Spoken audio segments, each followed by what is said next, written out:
welcome back to this morning at 6:34 as get this Monday going here, get you off to work on time.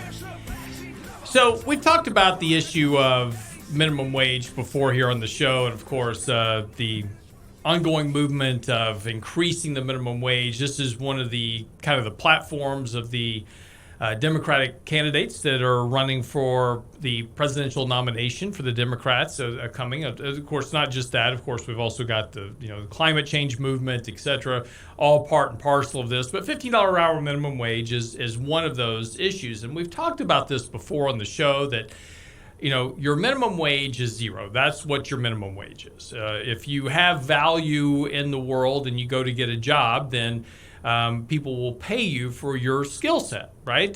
So the better you are at your job, the better skill that you have, the more education that you have, et cetera, the more you're going to earn because you will have value to a company that wants to employ you, right? So let's move employment back to the very basis of how it works is that a business has a product or service to sell.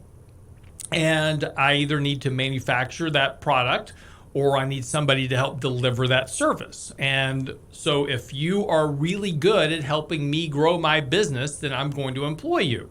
And the better you are at your job, the more I'm going to pay you because I want to retain you, but B, I want you to be happy so you'll stay here and continue to make me more money, right? So, there is a selfish motivation of business owners to hire, retain, and develop quality employees. So this comes back to the issue, and of course, if you have no value, you have no job. That's why your minimum wage is zero. That is your true minimum wage, regardless of what you think it should be. But, so first of all, let me just say right now is that we haven't increased the minimum wage since 2009. That was the last minimum wage increase. Do we need to increase the minimum wage here a decade later? Yes, we do. Now, I don't think it needs to be $15 an hour, and I'll get into the reasons why for that. But do we need to increase the minimum wage? Probably. I can certainly, discuss that, talk about inflation, cost of living, et cetera. Is there a reason to raise the minimum wage a little bit? Yes. We can certainly make that argument. But different conversation. We're talking about doubling the minimum wage and the costs and consequences of doing that. So first of all, we have to understand, where do the majority of these minimum wage workers exist, right? So there's about 3 to 4 million minimum wage workers out of the entirety of all the employees in the world, right? So minimum wage employees make up a very, very small percentage of the total wage earners. It sounds like as much notoriety as this is getting on the news that, this is half the population that's making minimum wage, and it's just not the case. It's a very small amount of workers. And where most of these workers exist? Restaurants and fast food services. Grocery stores, department discount stores, some construction, some elementary and secondary schools, cashiers, retail salespeople, cooks, waiters, waitresses. Those are your jobs that typically make up some of the minimum wage issue. Primarily, out of all the minimum wage workers, most of them, the majority of them, a high percentage of them, are all found in the fast food industry. Not surprising. Where do people get their first job?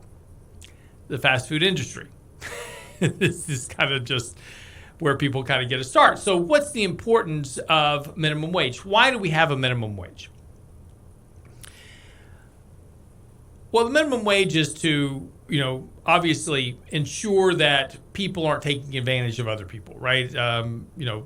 Putting somebody to work at a job and not paying them, paying them a quarter a day type thing, right? We don't want slave labor. So that's when we have a minimum wage.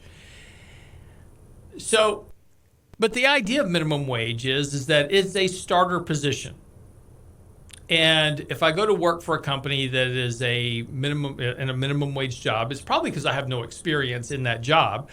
And the company is teaching me how to do this job. And in exchange, I'm learning how to do the job. And I'm trying to prove to the employer that I am worth keeping around. I'm going to do this. I'm going to roll up my sleeves. I'm going to do this job to the best of my ability. And I'm going to do such a good job that they're going to say, hey, I'm going to give you some more. You did such a good job of that. Here's some more responsibility. I want to give you this more responsibility. I'm also going to give you a raise. And that's how you begin to increase your wages. The majority of businesses in this country do not have minimum wage employees, right? Our business that we have here has no minimum wage employees at all. It's not what we do. We're hiring talent. We're hiring people with very high levels of talent, education, certifications, etc. And because of that, they're paid more, right? They earn a relative wage, not a minimum wage. But this idea of hiking the minimum wage, it's not a magic bullet. There's some things that occur when you start hiking minimum wages. So first of all, let's talk about the fast food industry for a second. Brent, what do you think the average hourly pay is for a fast food manager at a restaurant?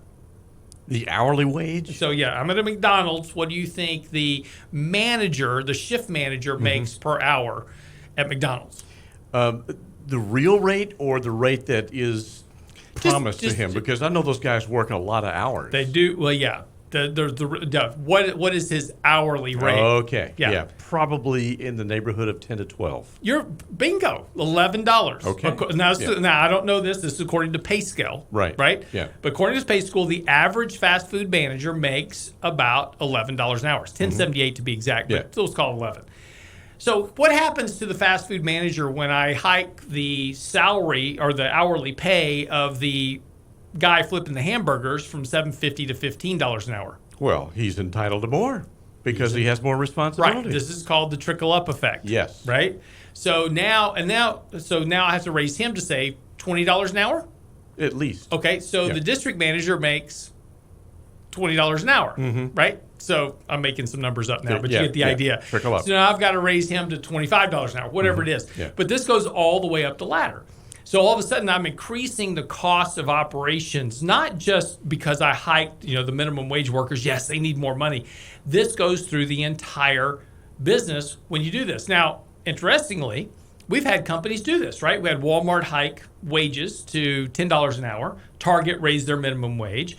Panera Bread, McDonald's also raised their minimum wage. Have you noticed any changes at these restaurants and other facilities? Walmart.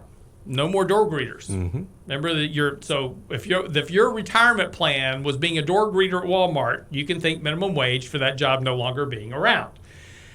If you go to Panera Bread or you go over to McDonald's, ordering kiosk now reduce the cost of labor because we have to have less employees. Also at Walmart, fewer checkers. They want you to check yourself out. Exactly right. And Kroger's, H-E-B, et cetera, self-checkout lines.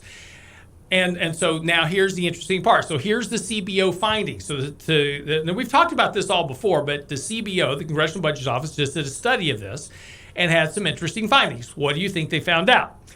Here's quotes from the CBO report. Raising the minimum wage has a variety of effects on both employment and family income. By increasing the cost of employing low-wage workers, a higher minimum wage generally leads employers to reduce the size of their workforce. The effects of the employment would also cause changes in prices and in use of different types of labor and capital. In other words, prices go up because they have to offset the cost.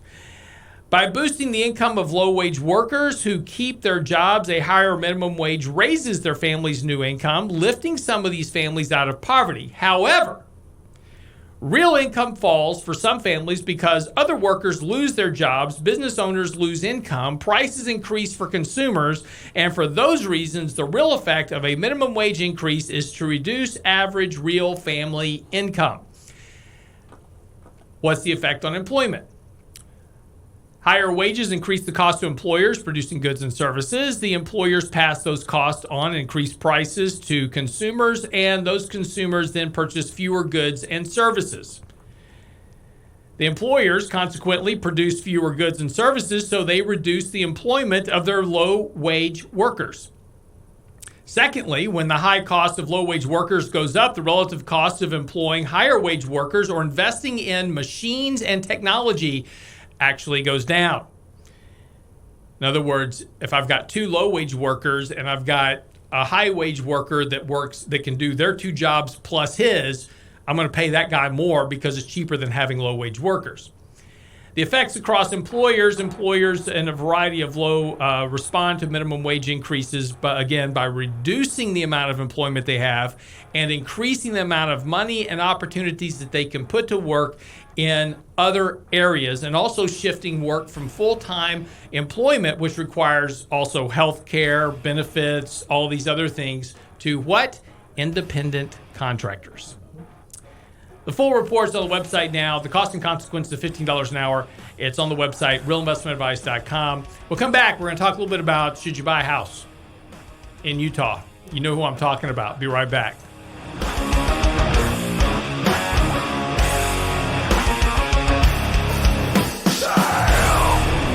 Catch the best of The Real Investment Show anytime, anywhere from Stitcher Smart Radio. Download podcasts of The Real Investment Show from Stitcher.com.